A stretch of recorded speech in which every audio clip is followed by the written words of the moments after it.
Good morning. This is Finding the Thread, session 01. Today is not about finding traffic.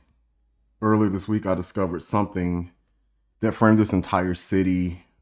Our primary water treatment plant was sitting inside those heavily polluted industrial zone we have in the city.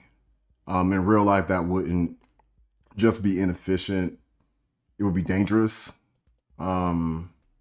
So today, we're addressing it properly. The city is also labeled as a thriving metropolis, as you will see. It has only about $350 million in the bank, just only. So it's on paper, it's thriving. But when you look underneath at company profitability, fleet utilization, pollution exposure, and tax composition, a very different picture starts to emerge. Industrial businesses are carrying 6- and 7-figure debt. Commercial efficiency is suppressed. Delivery fleet that idle, with some of the businesses using 0 or 2 out of the 5 trucks they actually have available for deliveries. Not because the demand is missing, but because the system cannot move the goods because of the gridlock. And yet the city remains solvent despite all of these things we just mentioned. So that's the illusion we're auditing today within the city. So what's holding this economy together isn't production, it's actually residential tax revenue quietly subsidizing failure elsewhere. Households are masking logistics and infrastructure. It looks like that's actually what's happening, but in reality, it's all collapsing. So in this session, we'll do 3 things. First, we'll prove the illusion using overlays, looking at budget data and real company business sheets for the business that we will allow to stay after our pruning is completed. Second, we'll isolate the root causes, environmental exposure, misplaced utilities, road hierarchy, violations that broke pathfinding and froze the supply chains. We will relocate critical infrastructure that should have never been in the locations that they are presently. We will prune undermining buildings to reduce systematic load. We will also restore proper road hierarchy, especially along Heather, Sycamore, Birch, and Emerson. So freight and local traffic are no longer competing for survival. We will also not be saving every business, so I want to set that expectation in the beginning. Bankrupt, structurally unsalvageable firms will be dezoned, not as a punishment, but to reduce noise and restore signal for the remaining businesses that are in the areas. So by the end, we will rebuild around what still works. We'll hopefully have 2 contained industrial parks. Once the blob is rehabilitated, we'll end up with clean water, clear movement, and a system that can finally breathe. If this works, the city just won't be healthy and look healthy. It will actually be healthy. And so let's go ahead. Let's start the thread here.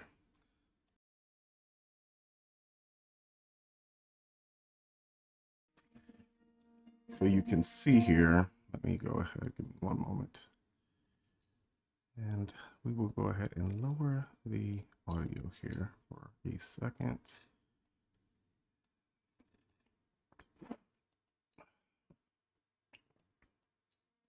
All right. So we should, as you can see here, it's a huge blob. It's kind of embarrassing. I really don't know what I was thinking. And I think that's part of the problem is that I was not thinking. I was, as most of you probably are, I was chasing the demand bars.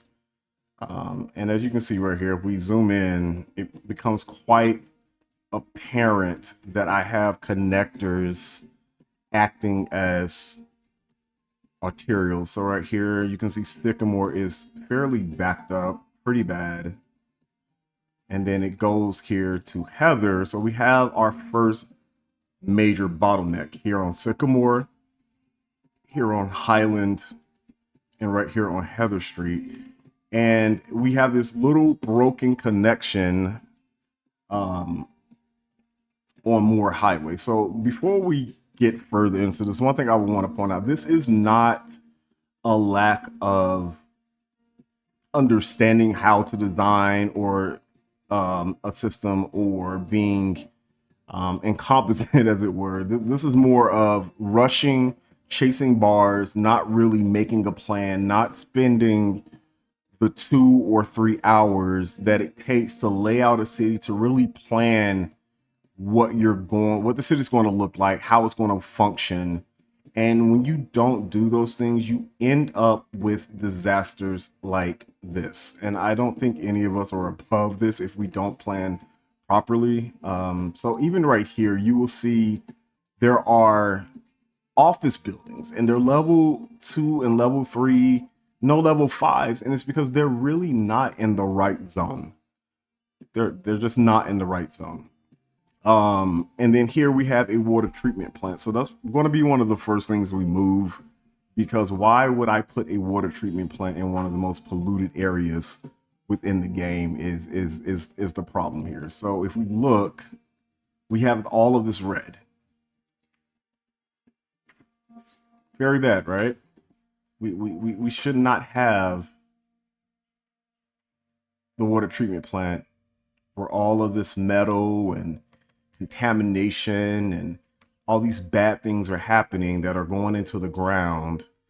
And then this poor station here is trying to clear up all of the contaminants so people don't get sick. And that's why I said earlier, in real life, this would be quite dangerous, causing people to become ill, and unfortunately, over time, would more than likely lead to fatalities. So that's definitely going to be one of the key things we focus on is moving this. Another thing is, you would not see a megaplex of a power supply chain in the heart of a city this close to downtown. We'll talk about downtown later. That's not really the focus, but this, you can see there's a circle right here in the middle. So the original plan, so I did plan a bit, it just got lost in translation once again when I started to chase the bars here. So the main things that we want to do here today is move the water treatment plant to a more isolated area. And then we want to find a dedicated area for our power plants.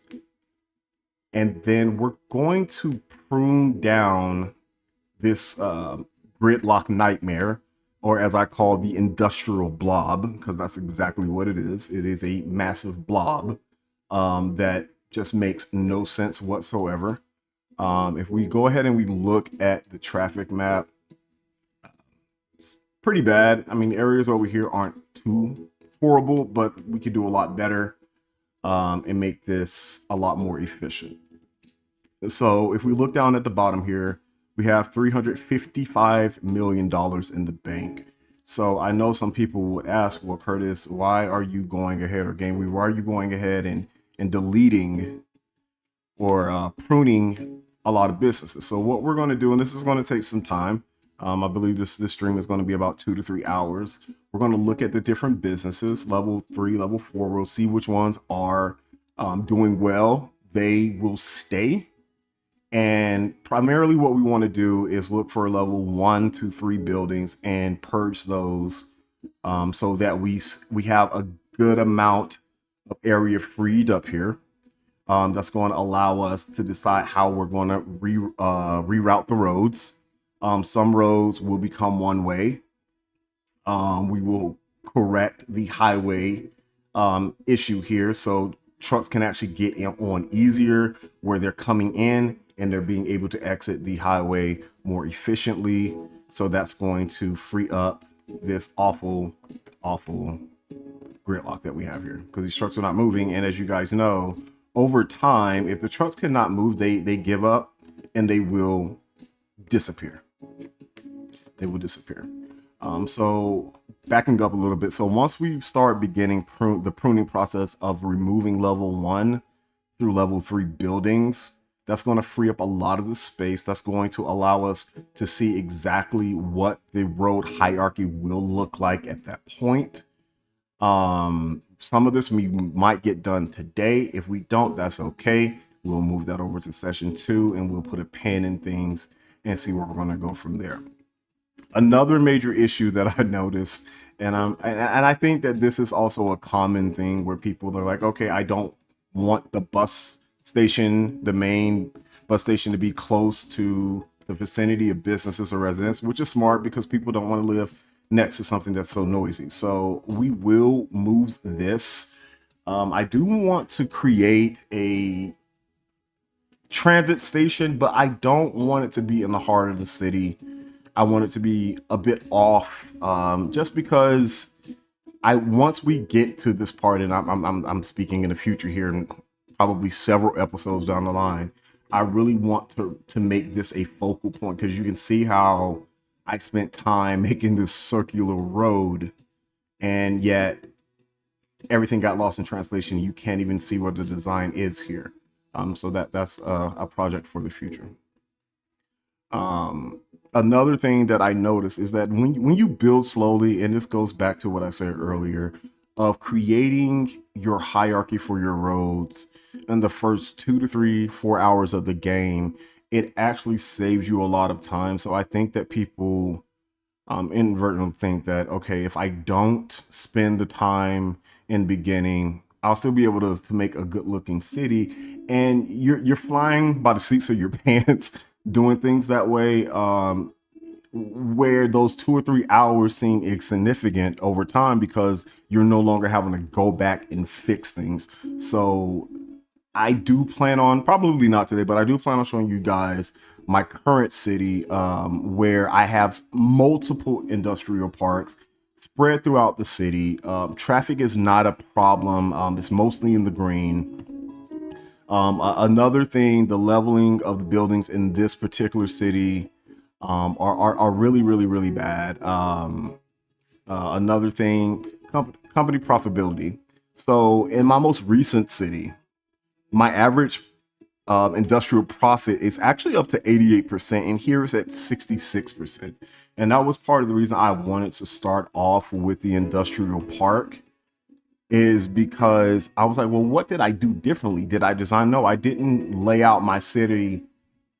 The hierarchy of the city was not different. Yes, of course, the city looks different, but the mechanics and laying out the roads, that wasn't different per se. I actually built the city slowly so that the growth was organic, and the topography told me where to place things. And here I forced different industrial zones and residential zones to where they're at. So to show this, I mean, you can see that there's just no organization here. There's no there of like, well, okay, what were we trying to accomplish? What were we trying to do here? And we have all these mini downtowns. So let me turn off the map here.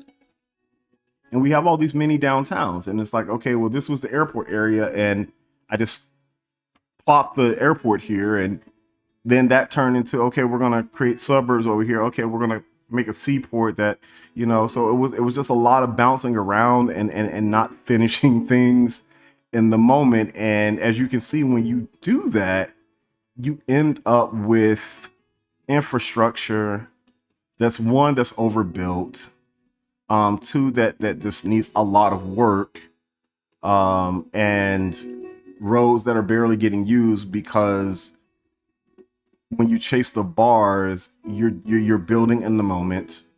So by the end of this, none of this is going to be the same.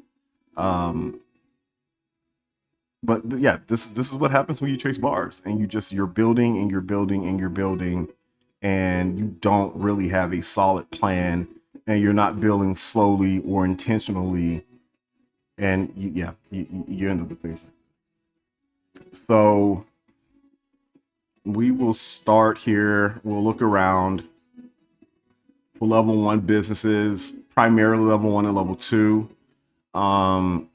Sycamore right now, as I said, is a connector that's acting like an arterial. We are going to make Sycamore a 1-lane road, and then I believe we'll probably make Briar Rose Street 1-way, and then we'll create some highway connections probably over here. We'll decide where we're going to add a transit hub, because I definitely need to add a rail system here, which will also help to alleviate some of the traffic issues that we're having in this area. As you can see, there's also tram rail here.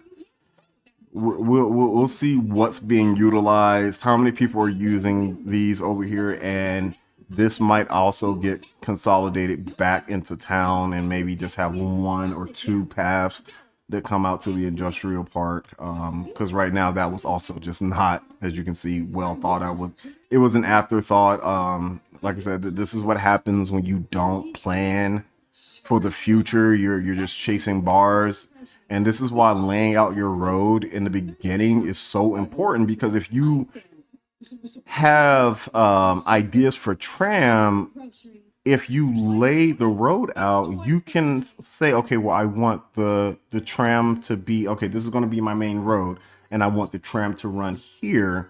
Whereas if you're building to react instead of being proactive, you're going to end up with stuff like this. So then you're laying tram wherever you can get it in, and you're just trying to make something work.